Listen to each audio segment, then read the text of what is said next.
जय जगन्नाथ। 1 एप्रिल ओडिशा दिवस ठारू 14 एप्रिल ओडिया नववर्ष पर्यंत यही 14 दिन आमे ओडिया पक्ष भावे पालन करुछु।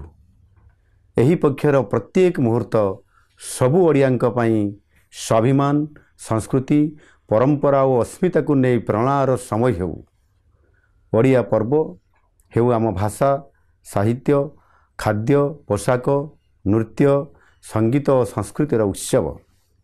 यही समय मध्यरे जो महापुरुष और महिषी मानक त्याग और बलिदान जो 1936 मसीह खंड विखंडित ओडिशार एकत्रीकरण संभव होइथिला, सही बिंधाणी मानकु आमे स्मरण करिबा और सम्मान देवा।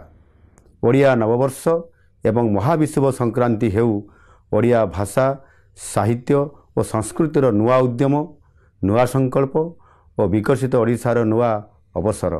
आसंतु मन प्राण हृदय रे ओडिया हवा।